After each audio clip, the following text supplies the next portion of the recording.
Alright everybody, welcome back to Esports Roundup, where I recap this week in esports.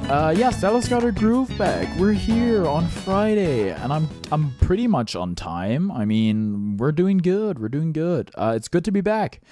We've got a fairly packed week this week, fairly packed podcast, so I would say let's just get into it with our tournament section. Starting off with ESL 1 Birmingham. Yeah, we've moved on to the bracket, and this is what it looks like. Team Falcons lost to Tundra Esports. OG lost to BetBoom. Even though in Game 2, BetBoom picked the hero that they meant to ban in like the last phase, and they did lose that game, but they still managed to come out on top of OG in that series. Then Liquid beat Heroic in the lower bracket. Extreme Gaming is playing versus G2IG right now. And then we have Falcons versus Liquid in the lower bracket, and then OG versus whoever wins.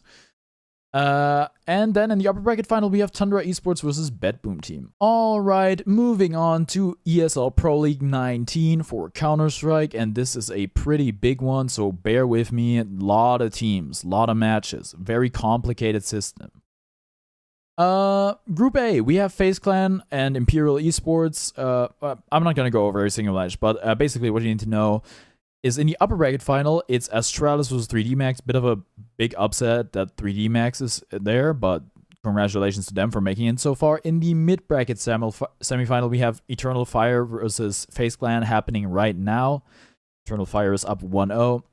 And in the lower bracket semifinal, we have Fnatic versus Virtus Pro, and then Saw against, I guess, whoever loses between Eternal Fire and FaZe Clan. The bracket is really weird. We have like a triple elimination thing going on. The major isn't even double elimination. Like what's happening? Like I don't really understand this system. And this is just Group A. We've also got Group B going on right now, in which case we have Vitality versus the Mongols in the upper bracket final. Again, big upset. The Mongols beating G2 Esports 2-0.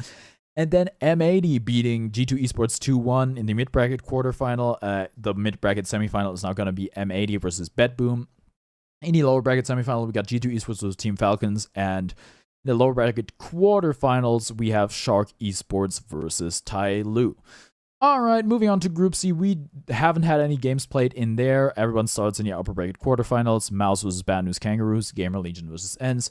Furia Esports versus Liquid, and Force versus Monty. And same thing in Group D. No games played yet. We have Complexity versus Para Esports, Heroic versus Nip, Big versus Boss, and FlyQuest versus Navi. Alright, moving on to another big one, EVO Japan, the second biggest fighting game tournament of the year.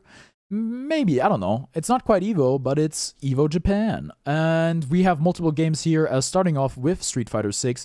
Here you can see all the notable entrants, and no surprise, it's a lot of people from Japan. We've also got some decent Asia-Pacific representation, which just makes sense if you think about the geographical proximity. Outside of that, we've got Menard, Capcom Cup champion representing the Americas, along a few others. Big Bird dropped out, that's why his name is like crossed out. I'm pretty sure that's what that means, at least. He's from EMEA. I'm not gonna predict the winner for this one because I don't know anything about Street Fighter 6. We also have Tekken 8, kind of the same situation for me. While I have played Tekken 8, I still don't really know anything about the esports. Here are the notable entrants. Actually, a lot of Asia-Pacific representation. Like, Korean people love Tekken. Look at that. Look at how many Korean people have entered. Like, notable Korean entrants. And yeah, also decent EMEA representation compared to, like, the Americas.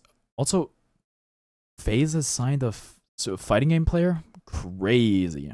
Anyhow, now we're moving on to what I would consider my wheelhouse, which is Guilty Gear Strive. Again, a lot of Japanese notable entrants, but a decent amount of American representation.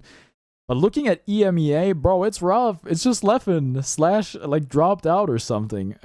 If I had to predict the winner, I mean, I would love to go with Leffen, but if Leffen is actually gonna play ABA and Happy Chaos, I can't really hand it to him. I can't really predict him as the winner. I would have to go with Umisho. I think she's gonna win. All right.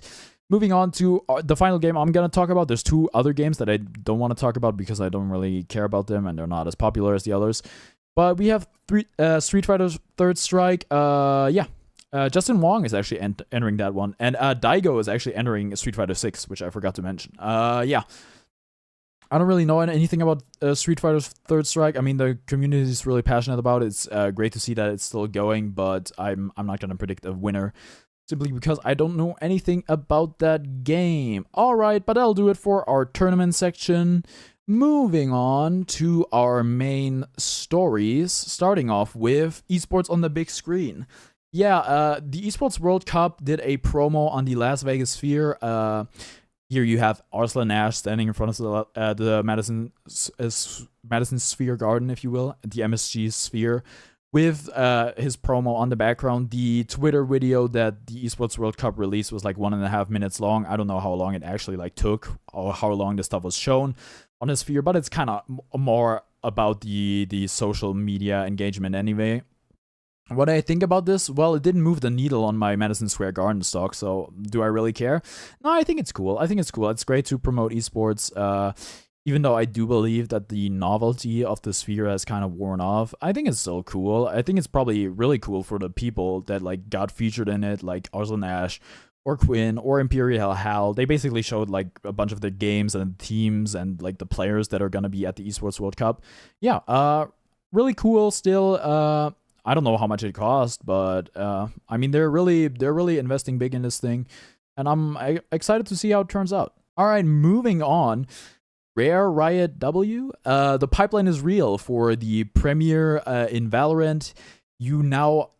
Riot has now officially linked the premiere to the Valorant Challengers, which means you can, by playing premiere, qualify to the Valorant Challengers division, which I think is great. They made a new league or a new division. Like basically the top of Premier is the Invite the league or division. I'm not entirely sure. Basically, it doesn't exist yet, but you can qualify for it this season, and then by doing well in the Invite league, you can qualify to Challengers. So now you've got an actual pipeline from just playing in the game, playing with your team, with your friends, to qualifying to the actual esport. I think that's great. No third-party sign-up platform or anything required. So yeah, I mean, if you're trying to make it out the mud, if you're trying to go pro in Valorant, I think this is great. I would say you should probably get on that right now. I know my brother's been playing Premier. I don't know if he still does, but I think it's great. I think it's a great opportunity to prove yourself and maybe just like play with a little higher stakes. And even if you like don't make it, I think it's still nice to have something that competitive in the game. I mean, Valorant is not the first game to do that. Dota used to do it with the Battle Cup. If you won like the highest tier Battle Cup, you'd get like invited to the qualifiers or something. But yeah, I think it's great to have this kind of pipeline in your game. All right, moving on to our final topic. And when I read this, I was like, we had a Riot W and we had a Riot L. So, League of Legends pro Leon from Invictus Gaming got suspended and fined for pushing a teddy bear. I was like, what? Typical Riot, always suspending players over innocuous stuff. But I read into it, and it's actually not like that at all. Apparently, he jumped on the bear like a Lotso Disney bear and made inappropriate movements on his live stream. I was like, dude, it sounds like he freaking humped the teddy bear on stream. And he made a statement. He said, no, I had the music rocking in my headphones and I thought the bear was really cute, so I hugged and shook it. I don't have a video or anything. I'm gonna try to get one for the YouTube video, but like 不仅白干，还要倒贴钱。起因是乐爷连麦女主播疯狂摇玩具熊之后被封号。大家欣赏一下 LPL 唯一爷和的舞姿。Dude, it sounds like he freaking humped that bear live on stream. And in that case, I would say it's actually warranted that he got a suspension and that he got fined, because I don't want my esport associated with that. I mean, yeah, I think that's pretty wild stuff. I'm gonna try to find a video or a screenshot or something like that if it exists. But yeah, that will pretty much do it for my show.